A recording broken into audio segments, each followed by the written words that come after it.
Okay, well, welcome back everybody to John's Kitchen with Chef John. Today we got a special treat for you.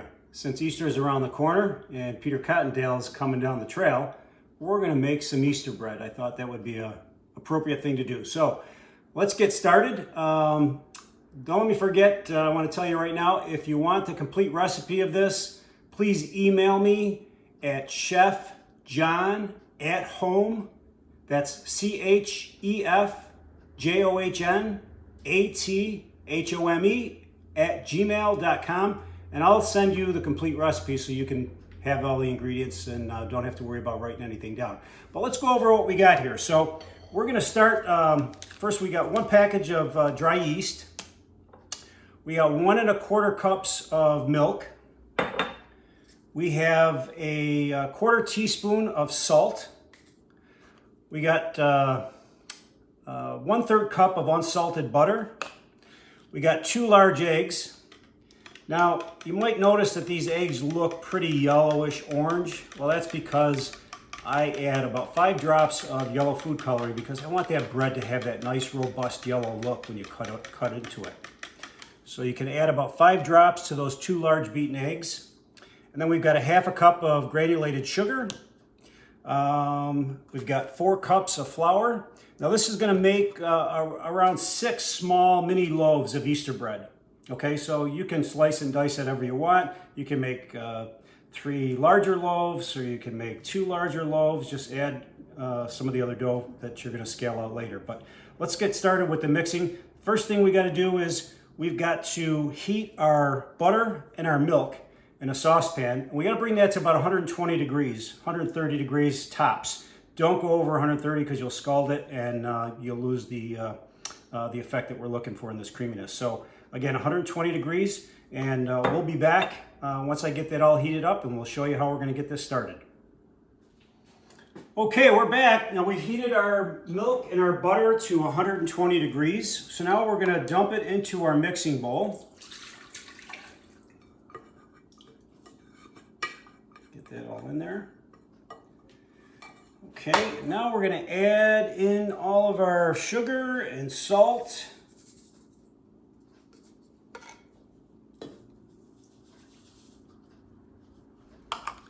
And our egg mixture.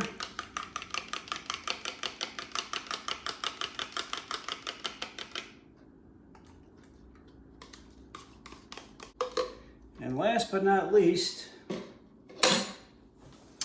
we've got to add our yeast.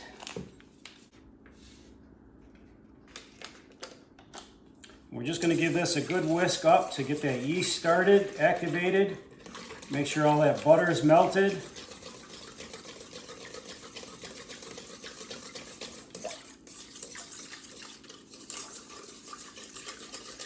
That's good. Let's see if you can see that. It's all mixed in there together good. Just want to make sure that that butter is nice and dissolved in there and the sugar is absorbed, because you don't want that sugar sitting on the bottom. Okay, now we're going to add about 1/2 of the flour.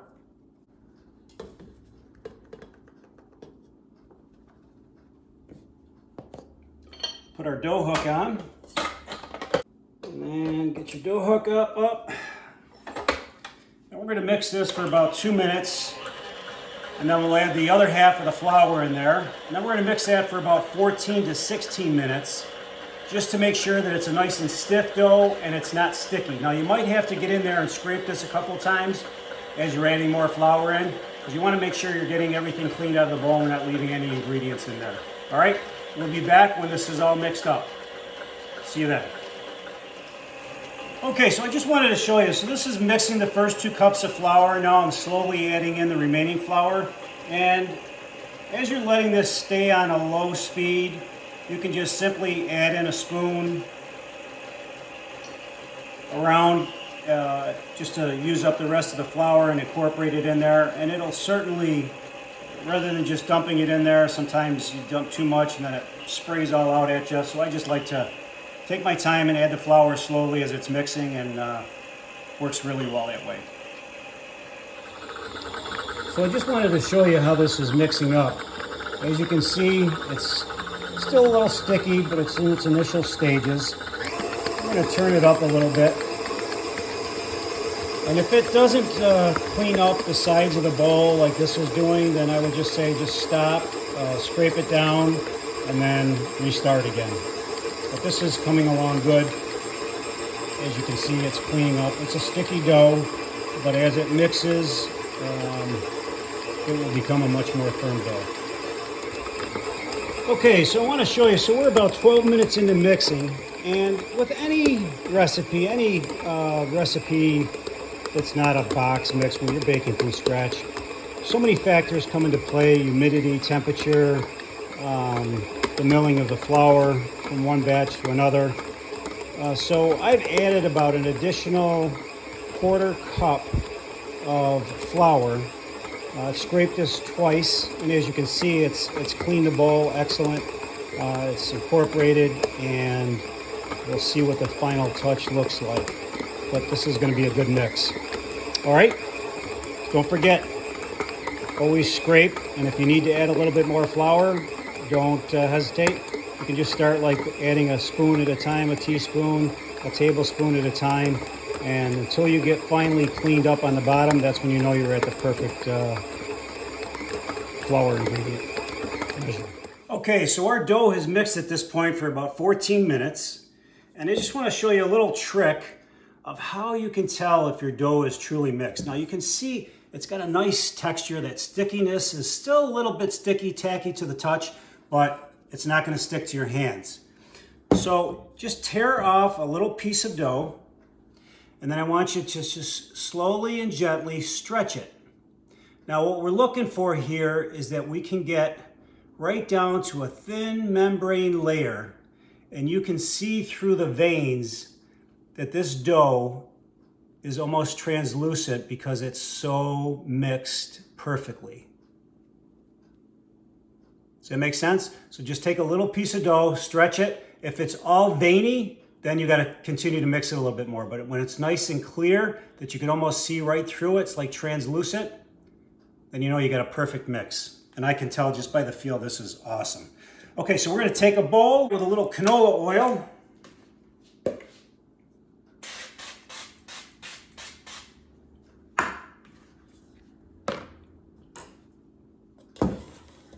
Take our dough out here. See how it just comes right out of the bowl. It's perfectly mixed. Just give this a little bit of a knead, ball it up. And we're going to cover this with a saran wrap. And now it's got to rise for about an hour covered. So please keep the drafts away because the draft will kill that and you'll lose your rise. The second thing is you can either put it on the top of your stove if you want to preheat your oven. Just make sure that it's not overheating because you want it to slowly rise. But I cheat the system, and I like this trick. I take a heating pad and I throw it on my dining room table with a towel on it, and I just put it on medium heat, and I put this bowl on top of it, cover it with saran wrap and a towel, and it rises beautifully, nice and slow. All right, we'll see you in a bit.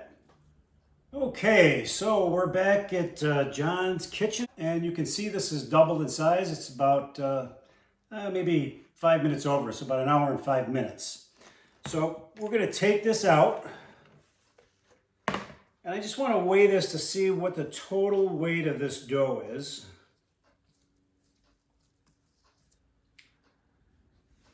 So we've got about 2 pounds, 10 ounces. Okay, so what I've done here is normally I would take this and make 6 balls of approximately 7-ounce pieces of dough, but I'm only going to make 2 small ones, and then I'm going to make 2 larger ones. So I've got 2 at 14 ounces, and I've got 2 at 7 ounces, okay?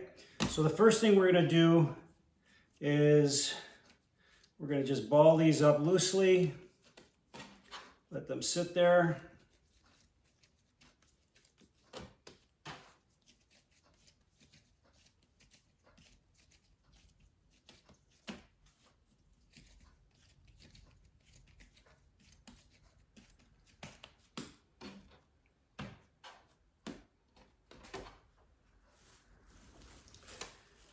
Cover these up.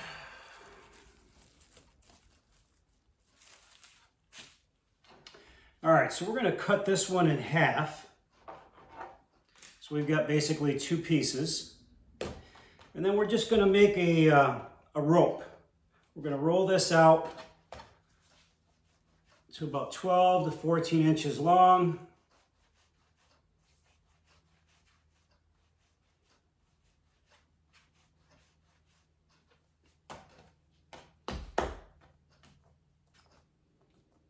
Oh, this dough feels perfect.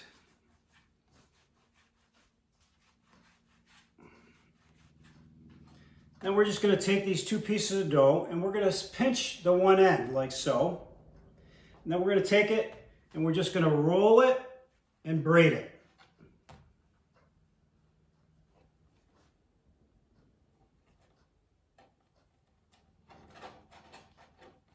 And over here, our baking sheet. And we're going to put it over here. And then we'll start on our second one.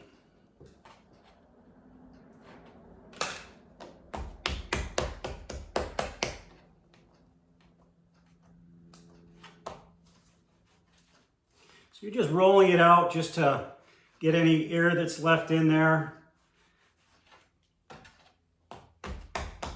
And again, it's just a hair sticky, but that's normal. That's the way it should be. You want it to be that nice and moist, tacky to it, tackiness. And then you're just rolling it out to get, again, any air out. And then to give it that little bit of a braid look. So we just pinch the end. Then we take the other end where the two pieces were loose. And then we're just going to roll it to get that braid. And then we'll take the ends and pinch those together. We're going to put those on our pan. And now we're going to cover these and let these rise. So we're going to cover it with saran wrap.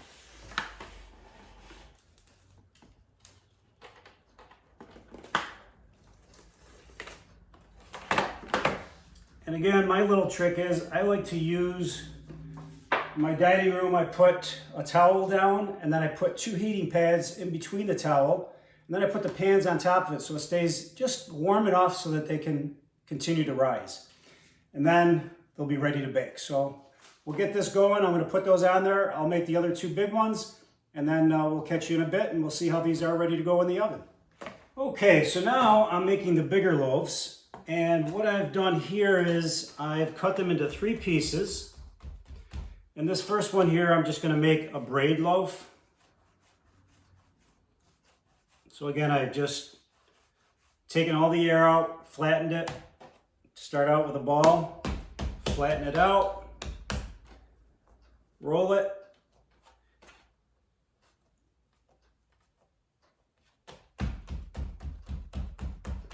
Pat down the seam and then roll it out. So you want these to be about 12 inches long.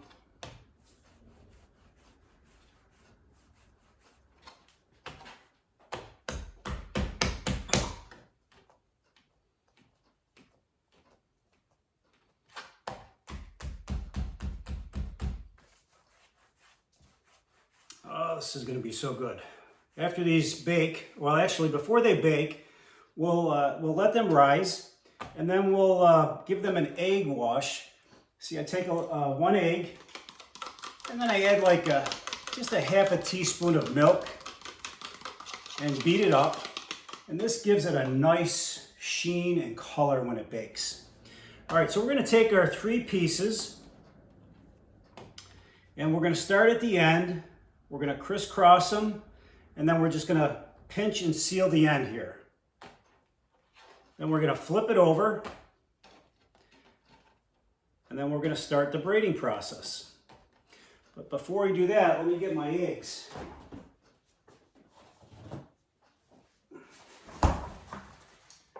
So my grandkids were nice enough to color the eggs for me.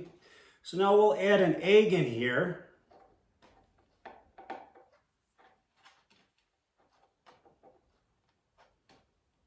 And then we'll add another one down here.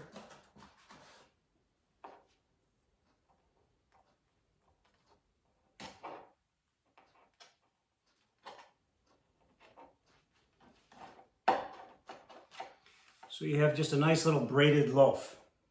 And then we'll put that on our pan.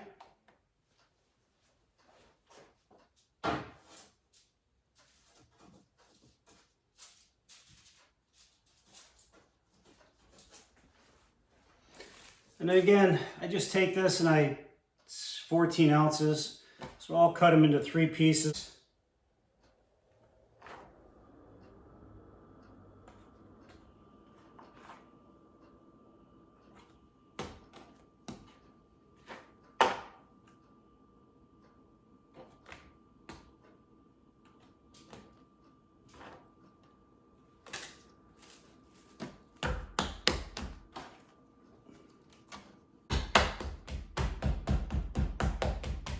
You don't even need any flour, as you'll notice. I'm working just on a cutting board, no flour, because this dough is just so pliable.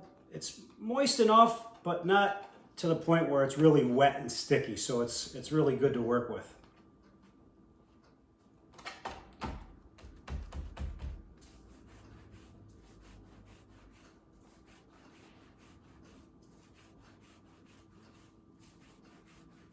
There we go.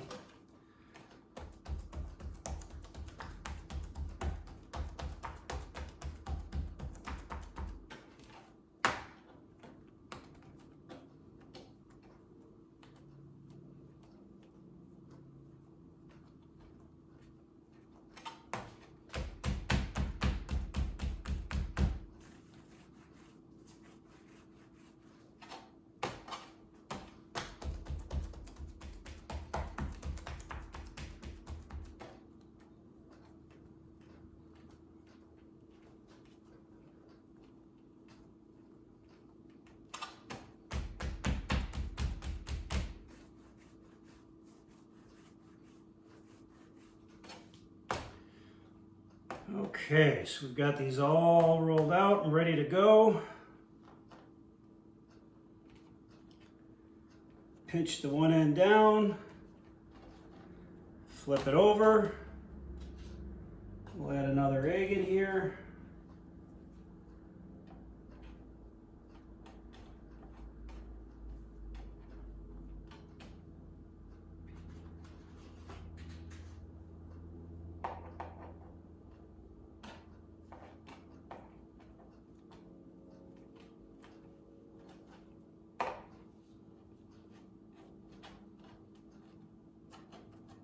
And this one we'll just make like a little horseshoe. We'll put that on our pan to rise. You want to make sure you give enough space too, so that as they rise and they bake in the oven, that they don't stick to each other. So we've got enough space in between these, and they'll have enough space to rise.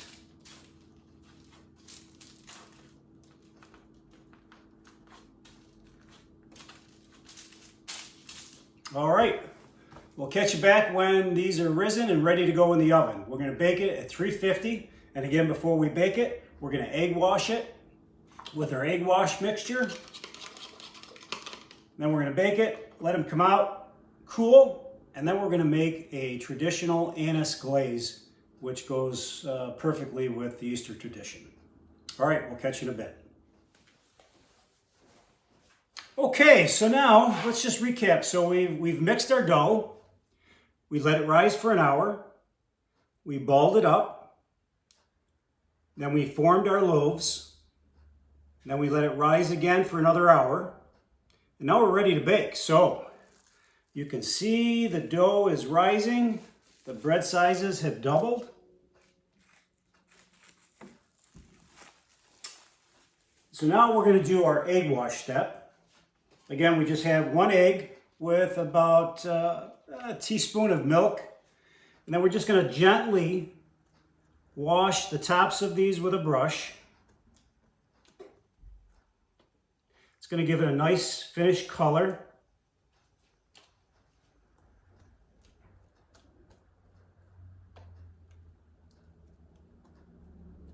Don't want to go too hard because you'll kill the rising effect.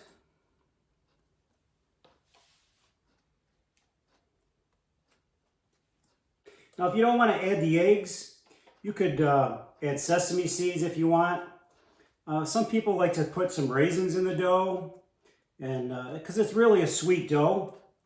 You really will enjoy this. Makes great toast. Eat it with just bread and butter. But that flavor that we're going to put on there with the anise frosting glaze is to die for. My grandkids love this bread. They would eat this whole loaf by themselves if I let them. Okay, so we've got these all egg washed. Now on these small ones here, I didn't add the egg because I wanted them to puff up. So I'm going to add the egg in there now. Just put that right on top, like so. And then we're going to put these in the oven. Now I've also got a little trick here. I put a baking pan, a 13 by 9 in the bottom of the oven, and then I throw some ice cubes in there. And this gives it a little bit of steam effect, and it helps it really rise during that initial baking, those first few minutes. So we're going to put these in the oven.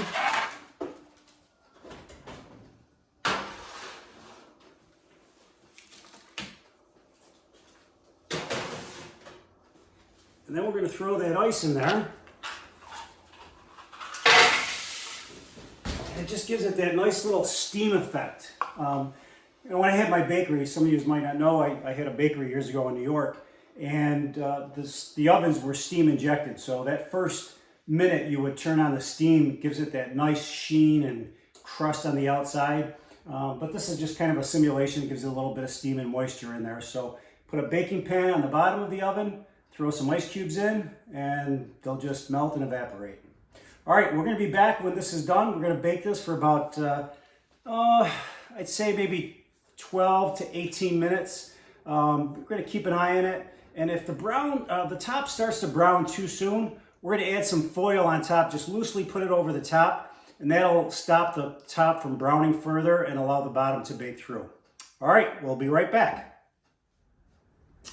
All right, so these just came out of the oven, so that was 20 minutes for these small ones. The little bigger ones, they were double the size. They're taking a few minutes longer, but that's okay. So now what we want to do is immediately take these off the pan, and you can see how nice and cooked they are on the bottom. Beautiful. They smell so good. And we're going to let those cool, and then we're going to get prepared. Once they cool, we're going to take some confectionery sugar and some anise flavoring, and we're going to make a really thick glaze that we're going to frost these with. And then we'll add some sprinkles, some decorations, and I'll tell you what, they are so freaking good. I can't wait to taste it. We'll see you when the large loaves get done. Okay, and we let those go for another 2 minutes, and those look absolutely gorgeous. Get these off, and ooh, they are hot. Oh, and you can see how beautiful those look with the eggs in there. Once we frost these, oh, they're going to be so good. But the bottoms are nice and cooked. So we've got a beautiful Easter bread.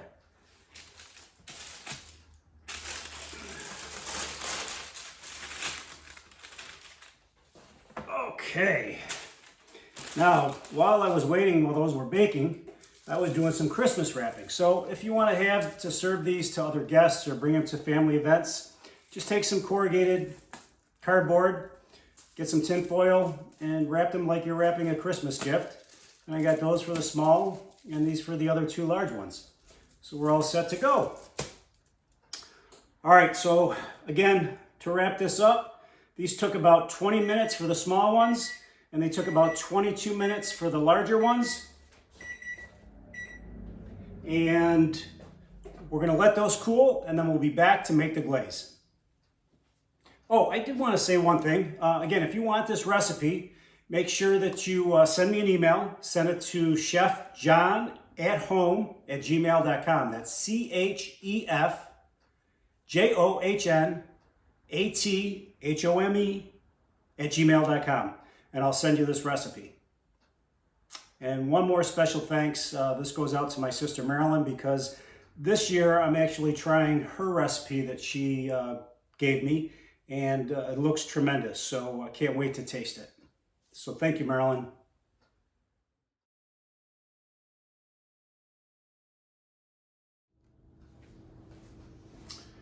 Okay, well, we're headed to the finish line, folks. So everything is baked, cooled, and now we're gonna frost these. So what I started with is a cup of confectionery sugar, 4.5 teaspoons of milk, and a half teaspoon of anise extract.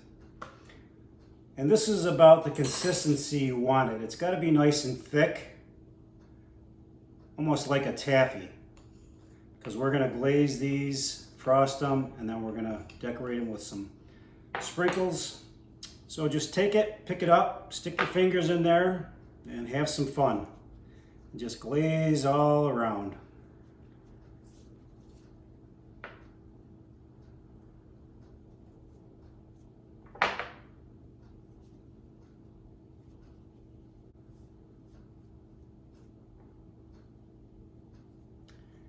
And when you're all done, take your sprinkles,